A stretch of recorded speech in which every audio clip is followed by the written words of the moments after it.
Fortuner और cash के लिए बेटियां मरती रहेंगी। दहेज के नाम पर ग्रेटर नोएडा में एक और बेटी की जान चली गई। दहेज की वजह से हमारे देश में हर घंटे एक औरत मर रही है। हर रोज भारत में 18 से 20 औरतों की मौत सिर्फ दहेज की मांग पूरी ना होने की वजह से हो रही है। और इन सब का जिम्मेदार कौन है? इसके जिम्मेदार हैं हम, आप, हमारा ये पूरा समाज। हम सब इनके हत्यारे हैं।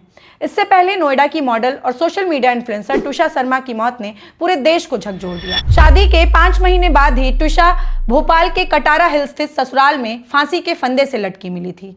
परिवार ने पति और ससुराल वालों पर मानसिक प्रताड़ना, चरित्र पर शक, पैसों की मांग, घरेलू हिंसा और जबरन अबॉर्शन का दबाव बनाने जैसे गंभीर आरोप लगाए।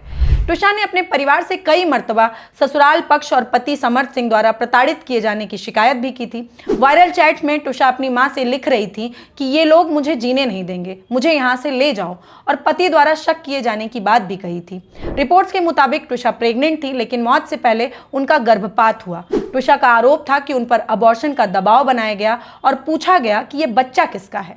ट्विशा की शादी रसूखदार फैमिली में हुई थी। पति वकील और सास रिटायर्ड जज थी। शुरुआती पोस्टमार्टम में मौत को आत्महत्या बताया गया, लेकिन शरीर पर चोटों के निशान मिलने के बाद हत्या की आशंका भी गहरा गई। इसी तरह का केस आया ग्रेटर नोएडा के जलपुरा गांव से। दीपिका नागर, जिसकी संदिग्ध मौत ने पूरे इलाके को झकझोर दिया। परिजनों ने ससुराल पक्ष पर फॉर्च्यूनर कार और 50 लाख रुपए की मांग को लेकर प्रताड़ना और हत्या का आरोप लगाया है। गांव की सबसे सुंदर, सुघड़, पढ़ी लिखी लड़कियों में गिनी जाने वाली दीपिका की शादी 14 महीने पहले जलपुरा गांव के ऋतिक से धूमधाम से हुई थी, जिसमें करीब 1 करोड़ रुपए खर्च हुए। दहेज के रूप में खूब सामान, कैश, गिफ्ट्स सब दिए गए। बावजूद इसके उनकी मांगें खत्म नहीं हुई। परिवार का आरोप है कि शादी के कुछ समय बाद ही ससुराल पक्ष ने फॉर्च्यूनर कार और 50 लाख रुपए की मांग करनी शुरू कर दी। फैमिली के अकॉर्डिंग मांग पूरी ना होने पर दीपिका को मेंटली, फिजिकली टॉर्चर किया जाता था, जिसे कई बार दीपिका अपने परिवार वालों से बताती भी थी। परिवार वाले चाहते तो तब भी दीपिका को अपने पास बुला सकते थे, लेकिन वही समाज, मान मर्यादा, यही सब सोचकर वह सब कुछ सहती रही और एक दिन सब कुछ सही हो जाएगा, यही उम्मीद लगाकर बैठी रही। परिवार वालों को भी बेटियों को ऐसा माहौल देना चाहिए जिससे उनकी बेटियों को ऐसे सिचुएशन में एडजस्ट ना होना पड़े जो उन्हें अंदर से तोड़ रहा है। खैर, 17 मई की दोपहर को दीपिका ने बताया कि ससुराल वाले उसके साथ मारपीट कर रहे हैं, कार और कैश की डिमांड कर रहे हैं, जिसके बाद उसके पिता शाम तक बेटी के घर पहुंचे, परिवार को समझा बुझाकर घर लौटे और कुछ घंटे बाद ही समधी ने फोन करके बताया कि दीपिका छत से गिर गई।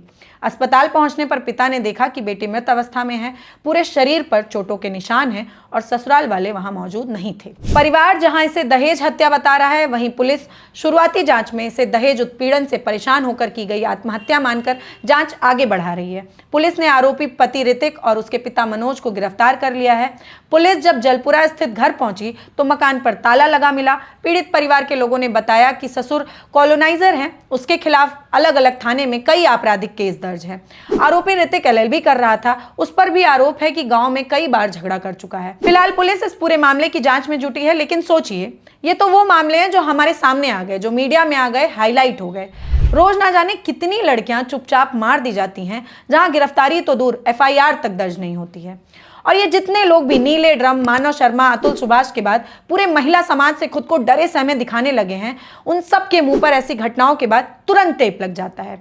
जो लोग हर बार किसी एक केस को पकड़कर पूरे जेंडर पर गुस्सा निकालने लगते हैं, उन्हें ये देखना होगा कि हर दिन इस देश में कितनी ही लड़कियां दहेज, प्रताड़ना और घरेलू हिंसा की भेंट चढ़ रही हैं।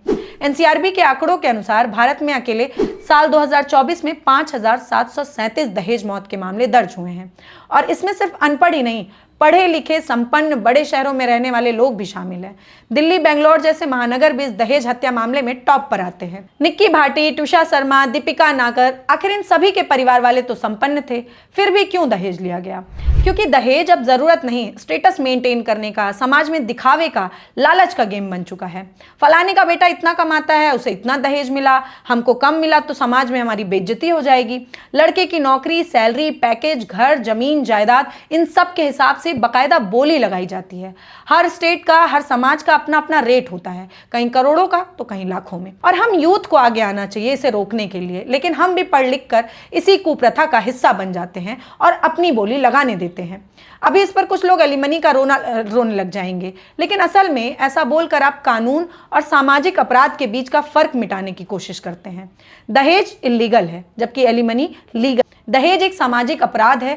दहेज जो सोच की जड़ है, जहां लड़की को बोझ समझा जाता है, जबकि एलिमनी तलाक के बाद महिला के गरिमापूर्ण जीवन के अधिकार से जुड़ा कानूनी प्रावधान है। दहेज महिलाओं के आत्मसम्मान और गरिमा के खिलाफ है। लड़कियां कोई मोल भाव की वस्तु नहीं होती हैं, लेकिन फिर भी हम लड़कियां खुशी खुशी दहेज देकर अपनी कीमत तय करते हैं। मना करिए, मत लगने दीजिए अपनी बोली। और ये बात सिर्फ लड़कियों को नहीं, लड़कों को भी समझनी होगी।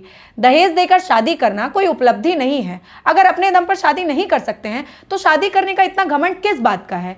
जिस चीज में शर्म आनी चाहिए उस पर इतना फक्र कैसे हो सकता है? अगर हम सच में खुद को मॉडर्न जनरेशन कहते हैं तो अपने पैरों पर खड़े होकर शादी करिए ना।